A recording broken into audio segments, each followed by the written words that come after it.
आजकल अंधविश्वास बहुत बढ़ गया है। किसी के कहने पर हम बिना सोचे समझे और वो कदम उठा लेते हैं। कहते हैं किसी नगर में एक धोबी था और उसका काम था लोगों के घर से कपड़े लेकर आता था। और उसने धोबी ने अपने गधे का नाम रखा था महात्मा गंधर्व सेन। कुछ समय के बाद उस धोबी का वह गधा मर गया। तो जहां जहां से वो कपड़े लाता था वहां से एक आदमी आया और उसने देखा कि धोबी अपने बाल मुंडन करवा के बैठा है। तो उसने पूछा, भाई क्या हुआ, तुम रो भी रहे और ये बाल क्यों उतरवा रखे हैं? तो उसने बोला कि महात्मा गंधर्व सेन गुजर गए, मर गए। तो उसने बोला, क्या हमें भी बाल देने चाहिए? बोला, हाँ देने चाहिए। उसके कहने पर उसने बाल दे दिए। और फिर कुछ समय के बाद उसकी दोस्ती मंत्री से थी। मंत्री ने पूछा, ये बाल क्यों दिए? तो बोला, महात्मा गंधर्व सेन गुजर गए। तो बोला, क्या हमें भी देने चाहिए? ऐसे मंत्री ने भी बाल दिए। राजा ने पूछा तो राजा ने बोला, हमको भी देने चाहिए। राजा ने दिया तो पूरी प्रजा ने भी बाल दे दिए। तो राजा रानी से मिलने गया। रानी ने पूछा, ये बाल क्यों दिए, गंजे हो गए? जी महात्मा गंधर्व सेन मर गए। तो बोला, वो क्या आपके चाचा लगते थे या आपके रिश्तेदार थे? कौन था गंधर्व सेन महात्मा? राजा ने मंत्री से पूछा, मंत्री ने अपने दोस्त से पूछा, दोस्त ने जाके पूछा उस धोबी से पूछा, ये गंधर्व सेन था कौन महात्मा? तो उसने बोला, महात्मा गंधर्व सेन और कोई नहीं, वही गधा था जो आप सबके कपड़े लेकर मेरे घर पर आता था। उस आदमी ने अपने सर पे हाथ रखा। उधर मंत्री को बात पता चली तो शर्म के मारे मंत्री गया ही नहीं। राजा ने मंत्री को बुलाने के लिए लोग भेजे। बोला, बुला के लाओ, हमने बोला सो काम। मंत्री को लेकर आए। राजा ने पूछा, पता किया कि कौन था गंधर्व सेन? जी हाँ पता किया, वो गंधर्व सेन कोई और नहीं, धोबी का गधा था।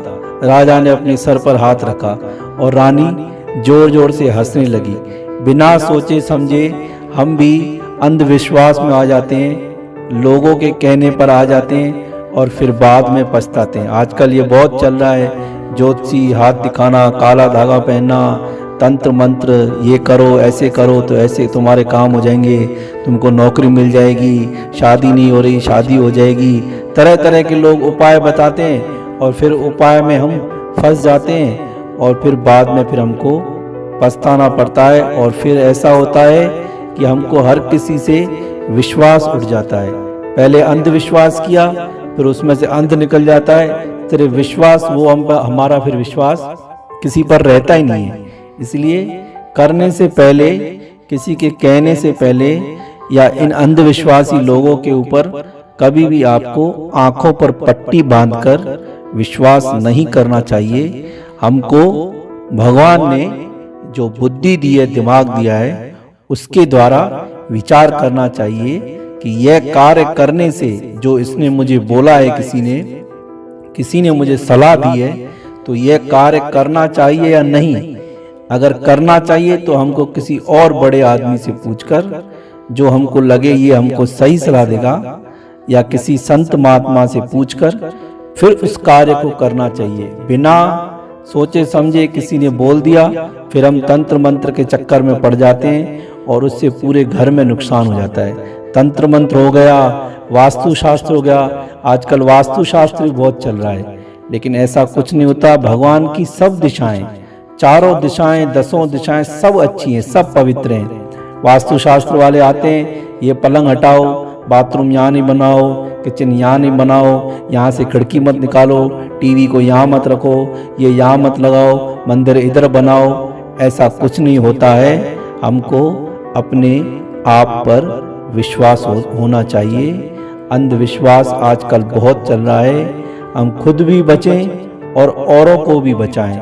अंधविश्वास से मिलता कुछ नहीं है, उल्टा हमारा समय भी जाता है, पैसे भी बर्बाद होते हैं और हमारा नुकसान भी बहुत होता है।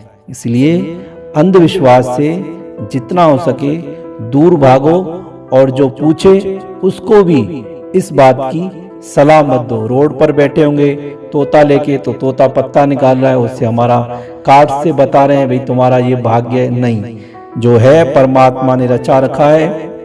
हम अपने पुरुषार्थ से, अपनी मेहनत से उस बात को बदलें, ना कि हाथ दिखाकर और कार्ड दिखाकर या किसी के कहने पर या तंत्र मंत्र के पास जाकर या वास्तु शास्त्र वाले के पास जाकर या किसी ज्योतिषी के पास जाकर अपना समय बर्बाद ना करें और ना ही हम अपने पैसे बर्बाद करें।